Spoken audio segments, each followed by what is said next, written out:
All right. Welcome back to another Nordic Takedown podcast deck tech video. Today I am alone. I'm not here with Jonah as I've been when we've usually done these deck tech videos.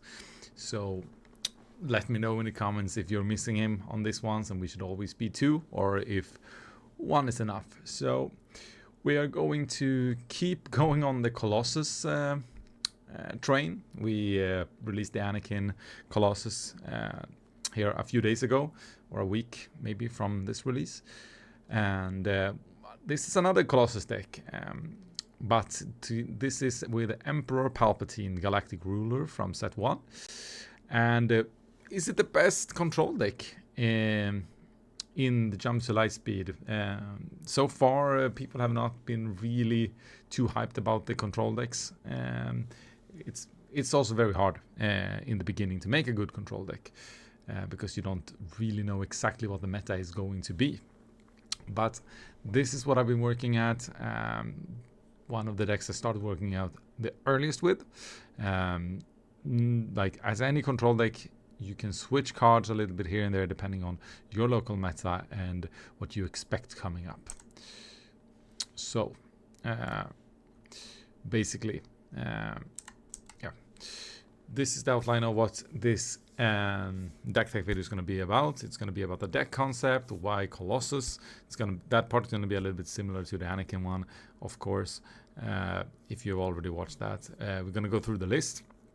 I'm going to talk a little bit about matchups, and then we're going to have like a sort of an end speech to it all. So the deck concept, basically, it's a hard control deck, but it does have a lot of units still. It's not pure. It's not like an item blue that doesn't run like early game units basically at all. It does run some early units. It wants to have units on board because he like Anakin Palpatine wants to do stuff. He wants to kill them, and he wants to fight with the board a little bit with not just removal, even though it has a lot of removals. So it is your typical blue-green villainy deck, and that's why it used the blue-green villainy shell, which is basically Power of the Dark Side, Super Laser Blast, Overwhelming Barrage, Super Laser Technician, and Darth Vader as your like. That's a big core. There are some other cards that are also probably could consider into the core of this, but those are the cards I've focused on like the most. It's a great removal package. You have like the best removal package. You have ramp with units, and you have Vader that is really good at stabilizing boards with his ambush and finding a new unit to start fighting there on 7 resources.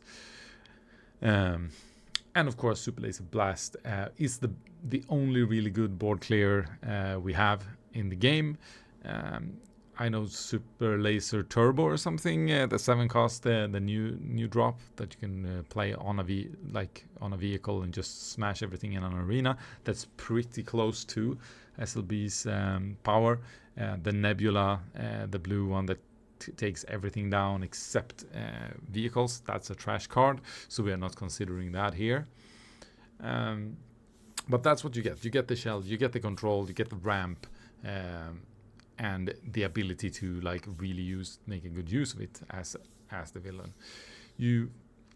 And why we choose Palpatine here over maybe someone like Iden or Thrawn or anything like that is because he has an amazing ability, which is pay 1, defeat a friendly unit, and deal 1 damage to a unit and draw a card. So you have card draw in Emperor Palpatine, which we will come back to when we talk about Colossus, is a very good thing to have a built-in card draw into the deck. He also have this powerful flip that he can steal a unit when he flips. So if he stabilize till his flip, that's so hard for people to come back in the game. So you need to really pressure Palpatine at some point at some place. Otherwise, he's just going to win the game because he has the most powerful ability when flipped in the game, if played correctly. So that's why we use Palpatine over any of those, especially with Colossus. We have some matching cards, of course, to Palpatine.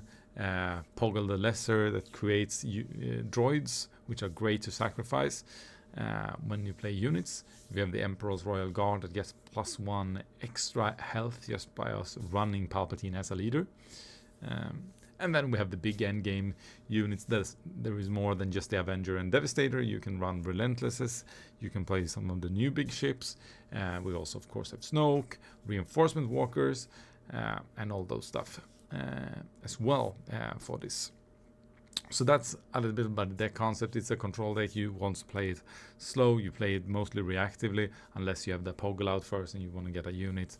And then you're using this 35 HP to get you to the end game, basically, or to the flip. And when you turn the game, you do not win with this leader with decking your opponent. You are going to win by smashing the face with something, and that's good to know. You just need to be patient and get there. So why Colossus? Of course, 5 extra HP. That is like really good when you're fighting these aggro decks, that you have 5 more HP. Like, it can make you have an extra turn to turn the game around towards you. Sometimes when you are playing Palpatine or any deck that is going to fight the aggro decks, it's like you have stabilized, but as soon as they put out a threat, you need to claim because you need to deal with it first. So you are not able to play your turn to its full. This 5 extra HP helps you with that, because it doesn't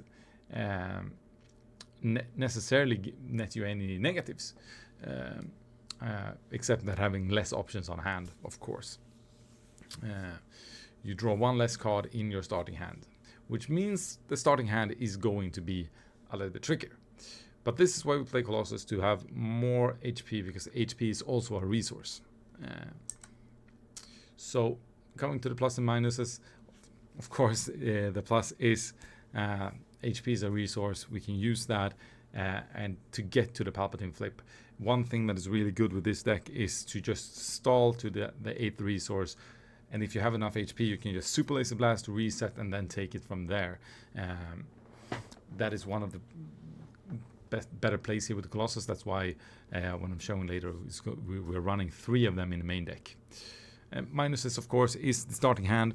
It gives you a worse chance of drawing what you need in the start, because you only draw 5 + 5, basically 10, and it messes with your with the percentages a bit, and how you need to build a deck, and how basically how you operate the game a bit from the get-go. And yeah, you get fewer options because you have a smaller hand in the beginning, but it is mitigated by that Palpatine is not too sad of not dropping anything turn 1. He can do that to get those 5 extra HP, and that he has this built-in card draw, which means that he can get you back in the game with the hand, because a lot of the units you play early you want to kill anyway. So this is the statistics with a normal base, yada yada, Colossus. This is also based on you running 50 cards completely, and this is more important in the Anakin deck, where we are running 50 and we really need a turn 1 play. So if you really want a turn 1 play with Colossus, you need to go up on like 13-14 cards. I would say 14 to be really satisfied. But here with Palpatine, I don't feel that is that necessary, so we can be around like 11-10 on turn 1 plays, and if we miss, then we probably have a Power of the Dark Side that we can open with in the next turn, or a ramp, which is what we were looking for a lot of the times. So this is the deck. I know it's a little bit small here for you guys to watch, so you get to zoom in a little bit maybe on this video. SVUDB did not allow me to save changes in the deck, which meant that it was an older deck, and I didn't want to show you what I've been working on before. So this is a picture from SVU where you can track and follow how your game score is when you're playing on online games. So, which is a little bit problematic here because everything is not in order. But you can see that the first drops we have 3 Krennic, 3 Poggle, 3 of the Confederated Courier, hard to pronounce, and then 2 of the Onyx Squadron things. So we have 11 turn 1 place, basically. And Poggle is the best friend of Emperor Palpatine. He needs to get removed from for the opponent every time you put him out. So he's your favorite play. Krennic is really good because he can lower. You can basically play Super Laser Technician for 2 in game in turn 2, and then you have money to actually kill the Super Laser Technician with Palpatine and draw a card because he lowers the cost of undefeated units. The Onyx Squadron Brute is really, really strong since it heals. So you maybe trade a little bit with him first, or you kill him, and then you get to heal and draw a card, get you close to those cards you need in the matchups. Otherwise, it's the ramps, it's the resupply, it's the Super Laser Technicians, of course. We have 3 make an opening in this deck and 1 Perilous position for 3. That is to combat Django primarily. The Perilous also work on Han, but you don't really want to just Perilous on Han, and Han is such a difficult matchup anyway, because DJ is not only active to do damage to us. At one point, it's basically all the way up to 8 resources. But we have takedowns for taking DJ, and then we have no glory, only results, which is why we have that over Fel the Dragon is because mainly because of Django and Ruthless Raider. But anyone that has a when defeated effect that is negative for you, you can just take the no glory. It dies on your side, and that happens to the opponent instead, which is really, really strong. So, and to bridge out the mid game a little bit, we have the Clan Saxon's Gauntlet, because that is good against swarm decks in the space, which can be difficult. So we put that one up there. We have a Vigilance, and we have like a Rival's Fall for these pilot leaders that just makes a big threat out in space. They can jump early, which means that it might be too late to wait to Super Laser Blast them. So we need to have some answers to that. That's why 1 Confiscate is also there, but it also works against these earlier pilots. That's the change you can make for yourself when it comes to your meta and how you want this. This is like very universally built to try to battle the most. I have 54 cards in the deck. I know that is people don't like it. Many wants to play 50. I found it really, really hard to make this a 50 card list, and it still runs versus most decks. Need to work even harder to cut those 4s. But this is a good start, and when you know your meta, you know there is some cards here you can cut. So for the top end, basically, after the Vaders and after Super Laser Blast and stuff like that, we have the Double Snoke, 3 Walkers, 1 Avenger, and 2 Devastators. That should be enough to close the game. You can also see that I only run 2 Overwhelming Barrages, but that is basically because we don't have that many high-powered units around 5 resources here. The highest we can have is the Emperor's Royal Guard, really, or the Clan Saxon Gauntlet, but that's on 7 resources we can play that, which means that it's more or less a late game card when we start clearing it with our big units to repair for when they are the opponents are trying to get back on the game. That's why we only need 2, because in the early game they are not that great, to be honest. In the sideboard we have some ways to combat different kind of opponents. We have more Vigilances if that's what you're looking for in certain matchups. Same as 1 more Perilous and 1 Confiscates. We have the 2 Relentlesses to combat other control lists to cancel out their events. Droid Commando, to fight more of the aggro. He's a very good play after Poggle, but also after Confidence Courier, because both of those are separatists. You can also find him with Vader, which is pretty nice. And the timely interventions are also there, mainly for the aggro matchups, because when you get to that 9 resources, 10, to be able to timely Walker, that can be what makes you not lose the game, and you win the game instead. So that's basically the list. You can do a lot of small changes here and there for your meta, of course, and for your liking. But this is where I've been at the latest part. So let's go through some matchups. I don't have like perfect statistics because it's early in the meta. So this is basically only my testing, and it's against a lot of random players. So this can shift a little bit depending on if you play really strong players, and if you are a really strong player, because it's not an easy deck to pilot. We have to be honest. Sabine, still bad. It's just still bad. Fortunately, Sabine is not played as much right now, it feels like. So hopefully you can dodge those pesky Sabine matchups. But when you come into the mid-range matchups, we have the Django. It has been a bit of a 50-50 when I've been playing, and that is what I wanted to have a list that can at least compete with Django. But still, then if it's not favored against Django, you need to have like very good against other stuffs. It does have a bad matchup into Quinlan. If the Quinlan player plays correctly and have a lot of discard things, because then it can be hard to get to those 8 resources flip with a good hand and not being reliable to rely on top deck mode, which is you never want to rely on a top deck mode in unit-based green-blue villainy, because you can really draw some bad cards. So that is one of the bad matchups. But Anakin should be good. We don't really mind that he can go out to 35 HP now with Colossus. That is not really an improvement for him, so he just basically have one less card to fight us with. I know Anakin a lot of people struggled with Anakin against Palpatine before. Personally, I really enjoyed playing against Palpatine with Anakin, but that was really hard before. I think we are even stronger here versus the new Anakin lists. Cad Bane, Tarkin Town, or Cad Bane Blue, in my opinion, as well, or Cad Green or Cad Yellow. I think this is really good against that. And in my testing, I played a lot against different versions of Piet. It's been great. I think I have a 90% win rate or something.